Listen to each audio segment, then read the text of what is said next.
Capacitor എന്ന ടോപ്പിക്കിൻ്റെ revision ക്ലാസ്സാണ് എടുക്കുന്നത് കേട്ടോ.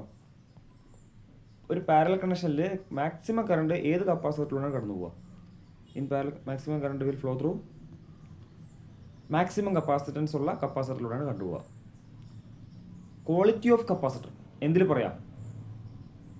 പവർ ഡിസിപ്പേഷൻ വെച്ചിട്ടാണ് പറയാം. പവർ ഡിസിപ്പേഷൻ കൂടുന്നതനുസരിച്ച് കപ്പാസിറ്റർ മോശമായിരിക്കും, എനർജി വേസ്റ്റേജ് നടക്കും. അതുകൊണ്ട് permittivity increases then the capacitance will increase or decrease.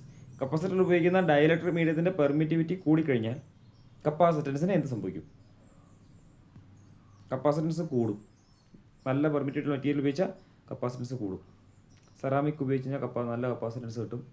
അതേസമയം എയർ ഉപയോഗിച്ചിട്ടാണ് കപ്പാസിറ്റർ ഉണ്ടാക്കുന്നതെങ്കിൽ അതിന് കപ്പാസിറ്റൻസ് വളരെ കുറവായിരിക്കും.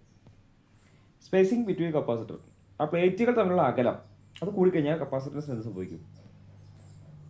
കപ്പാസിറ്റൻസ് ഡിക്രീസ് ചെയ്യും, കുറഞ്ഞു. അകലം കൂടിയ കപ്പാസിറ്റൻസ് കുറയും. ഇനി പ്ലേറ്റിൻ്റെ വലിപ്പം, surface area of the plate increases, കപ്പാസിറ്റൻസിന് എന്ത് സംഭവിക്കും? അത് കപ്പാസിറ്റൻസ് കൂടുക ചെയ്യുക. പ്ലേറ്റിന് വലിപ്പം കൂടുന്തോറും കൂടുതൽ ഇലക്ട്രോണുകൾക്ക് ഓക്കപ്പ് ചെയ്യാൻ സ്ഥലം കിട്ടും. Capacitor is A dash element. Active ആണോ പാസീവ് ആണോ എന്ന് ചോദിക്കുന്നത്. പാസീവ് എലമെന്റ് ആണ്. In capacitor energy stored in A, എന്തിനാണ് കപ്പാസിറ്റർ എനർജി സ്റ്റോർ ചെയ്യുന്നത്? ഇലക്ട്രിക് ഫീൽഡ് ആയിട്ടാണ് സ്റ്റോർ ചെയ്ത് വെക്കുന്നത്. Power dissipation in A pure capacitor, ഒരു ഐഡിയൽ കപ്പാസിറ്റർ, അതായത് ഏറ്റവും പെർഫെക്റ്റ് ആയിട്ടുള്ള കപ്പാസിറ്റർ ഉണ്ടാക്കുകയാണെങ്കിൽ അതിൽ എത്രത്തോളം പവർ ഡിസിപ്പേഷൻ ഉണ്ടാവും? പവർ ഡിസിപ്പേഷനേ ഉണ്ടാവില്ല. ഐഡിയൽ കപ്പാസിറ്ററിൽ ഒരിക്കലും പവർ ഡിസിപ്പേഷൻ ഉണ്ടാവില്ല. അത് 0 എന്നാണ് അതിന് ആൻസർ വരിക. Internal heating in a capacitor due to, കപ്പാസിറ്ററിനുള്ളിൽ ഇന്റേണൽ ഹീറ്റിംഗ് ഉണ്ടാവാൻ കാരണം 3 കാരണങ്ങളാണ്. 1 leakage current, 2 equivalent series resistance ESR, 3 dielectric losses. Radio gang capacitor is a air capacitor, അതൊരു എയർ കപ്പാസിറ്ററാണ്. അതിൽ എയറാണ് മീഡിയ ആയിട്ട് ഉപയോഗിക്കുന്നത്. Capacitor having low internal losses can be used for, internal losses ഉള്ള കപ്പാസിറ്റർ നമുക്ക് എവിടെ ഉപയോഗിക്കാം? ഹൈ ഫ്രീക്വൻസി ആപ്ലിക്കേഷനാണ് ഉപയോഗിക്കുന്നത്. Examples of fixed and variable capacitor. Fixed കപ്പാസിറ്ററിന് ഒരു 3 എക്സാമ്പിളും വേരിയബിൾ കപ്പാസിറ്റർ 2 എക്സാമ്പിളും പോട്ടെ. ഫിക്സഡിന് മൈക്ക, സെറാമിക്, പേപ്പർ, ഇലക്ട്രോളിറ്റിക് ഒക്കെ വരും. വേരിയബിൾ എയർ കപ്പാസിറ്റർ വരും, ട്രിമ്മർ കപ്പാസിറ്റർ വരും.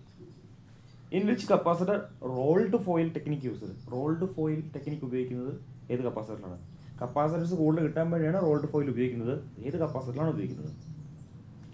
പേപ്പർ കപ്പാസിറ്ററിൽ. ലീസ്റ്റ് ഡയലക്ട്രിക് മീഡിയം ഏതാണ്? സെറാമിക്, മൈക്ക അങ്ങനത്തെ എക്സാമ്പിൾസിൽ ഏറ്റവും കുറഞ്ഞ ഡയലക്ട്രിക് മീഡിയം ഏതിനാണ്? ശുദ്ധമായ വെള്ളം ഒക്കെ ഡയലക്ട്രിക് മീഡിയമാണ്. എയർ, വായുവാണ് ഏറ്റവും ലീസ്റ്റ് ആയിട്ടുള്ള ഡയലക്ട്രിക് മീഡിയം. അത് ഉപയോഗിച്ചുണ്ടാക്കുന്ന കപ്പാസിറ്റൻസ് വളരെ കുറവായിരിക്കും. Best place to install a capacitor, ഒരു കപ്പാസിറ്റർ നമുക്ക് എവിടെ ഏറ്റവും നന്നായി ഇൻസ്റ്റാൾ ചെയ്യാൻ പറ്റുന്ന ഏറ്റവും നല്ല സ്ഥലം, അല്ലെങ്കിൽ എന്തിന് അക്രോസ് ആയിട്ട് നമുക്ക് ഇൻസ്റ്റാൾ ചെയ്യാൻ പറ്റും? അക്രോസ് ദ ഇൻഡക്റ്റീവ് ലോഡ്, ഒരു ഇൻഡക്ടറിന് അക്രോസ് ആയിട്ടാണ് നമ്മൾ കപ്പാസിറ്റർ വെക്കുന്നത് ഏറ്റവും നല്ലത്. ഉദാഹരണം പവർ ഫാക്ടർ ഒക്കെ ഇമ്പ്രൂവ് ചെയ്യുമ്പോൾ മോട്ടറിന് അക്രോസ് ആയിട്ട് വെക്കുന്ന പോലെ. ഇൻവേഴ്സ് ഓഫ് കപ്പാസിറ്റൻസ്, കപ്പാസിറ്റൻസിൻ്റെ ഓപ്പോസിറ്റ് എന്താണ്? അത് ഇലാസ്റ്റൻസ് ആണ്. For same size of mica and ceramic capacitor which one have more capacitance? മൈക്കയും സെറാമിക്കും കമ്പയർ ചെയ്യുമ്പോൾ ഏതിനാണ് കപ്പാസിറ്റൻസ് കൂടുതൽ കിട്ടുക? ഒരേ വലിപ്പമുള്ള രണ്ടെണ്ണം എടുക്കുകയാണെങ്കിൽ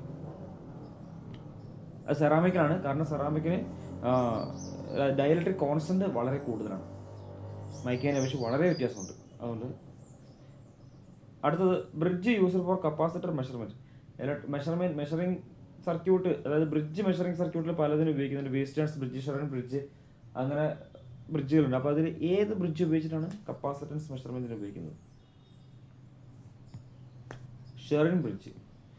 disadvantages of electrolytic capacitor. Electrolytic capacitor എന്ന് പറയുമ്പോൾ നമ്മൾ എവിടെ ഉപയോഗിക്കുന്ന, നമ്മൾ ഇലക്ട്രോണിക് സർക്യൂട്ടുകളിലൊക്കെ ഫിൽട്ടറൊക്കെ ആയിട്ട് ഉപയോഗിക്കുന്ന കപ്പാസിറ്ററാണ് ഇലക്ട്രോലൈറ്റിക് കപ്പാസിറ്റർ. അതിൻ്റെ ഡിസ്അഡ്വാൻറ്റേജസ് എന്താണ്? ഏജിങ് പ്രോബ്ലം, പെട്ടെന്ന് അതിൻ്റെ ഉള്ളിലെ കെമിക്കൽ പെട്ടെന്ന് ഡ്രൈ ആയിട്ട് പെട്ടെന്ന് ഏജ് ആവും, പെട്ടെന്ന് വയസ്സായി നാശമാവും. Property of electrolytic capacitor. ഈ പറഞ്ഞ ഇലക്ട്രോലൈറ്റിക് കപ്പാസിറ്ററിൻ്റെ പ്രത്യേകതകൾ എന്തൊക്കെയാണ്?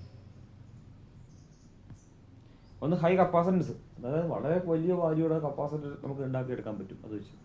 രണ്ട് low insulation resistance. Low insulation resistance അത് അതിൻ്റെ ഒരു എന്താ പറയുക ഡിസഡ്വാൻറ്റേജ് ആണ് ശരിക്കും പറഞ്ഞത്. In tube starters capacitor use for. Tube നമ്മുടെ ഫ്ലോറസന്റ് ട്യൂബിൽ സ്റ്റാർട്ടറിൽ കപ്പാസിറ്റർ ഉപയോഗിക്കുന്നുണ്ട്. എന്തിനു വേണ്ടിയാണ്? റെഡ്യൂസ് റേഡിയോ ഇൻ്റർഫിയറൻസ് കുറയ്ക്കാൻ പറ്റും. Capacitor oppose sudden changes of. Capacitor എന്തിനാണ് ഓപ്പോസ് ചെയ്യുക? സഡൻ ചേഞ്ച് ഓഫ് വോൾട്ടേജിനാണോ അതോ കറണ്ടിനാണോ? പെട്ടെന്നുള്ള വോൾട്ടേജിൻ്റെ ചേഞ്ചിനാണോ പെട്ടെന്നുള്ള കറണ്ടിൻ്റെ ചേഞ്ചിനാണോ ഓപ്പോസ് ചെയ്യുക? വോൾട്ടേജിൻ്റെ ചേഞ്ചിനാണ്.